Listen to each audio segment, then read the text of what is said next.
गुजरातमधल्या गाडीत सापडलेला मृतदेह हा पालघरमधल्या शिवसेना पदाधिकारी अशोक धोडी यांचाच असल्याचं आता स्पष्ट झालेलं आहे। आणि भिलाड जवळच्या सारीग्राम मालफिलिया इथे एका बंद खदानीमध्ये दुपारी अशोक धोडी यांची गाडी सापडली। ती गाडी बाहेर काढण्यात आली आणि या वाहनामध्ये डिकीत मृतदेह सापडला। तो मृतदेह अशोक धोडी यांचाच असल्याचं आता उघड झालंय आणि अशोक धोडी यांच्या भावानं त्यांची हत्या केल्याचं या तपासात समोर येतंय। अशोक धोडी यांचा भाऊ अविनाश धोडी सध्या फरार आहे।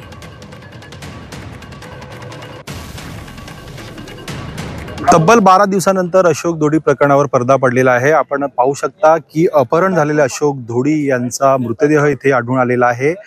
गुजरातमधल्या भिलाड जवळील सारीग्राम येथील एका दगडखाणीमध्ये हा मृतदेह इथे आढळून आलेला आहे। त्यांची गाडी इथे आढळून आलेली आहे। पोलिसांना आरोपींकडून तपास करताना ह्या गोष्टीचा छडा लागला आणि त्यानंतर पोलीस ह्या ठिकाणी पोहोचले। जवळपास 4 ते 5 तासाच्या प्रयत्नानंतर पोलिसांनी ही गाडी, त्यांची जी ब्रेझा गाडी बाहेर काढलेली आहे। त्यानंतर त्याच्या गाडीच्या डिकीमध्ये त्याचा मृतदेह आढळून आलेला आहे। आता पोलिसांनी या पुढचा तपास, पंचनामा सुरू केला आहे, पुढचा तपास सुरू केलेला आहे। या प्रकरणी त्यांचा जो सख्खा भाऊ आहे हाच मुख्य सूत्रधार असल्याचं समोर आलंय।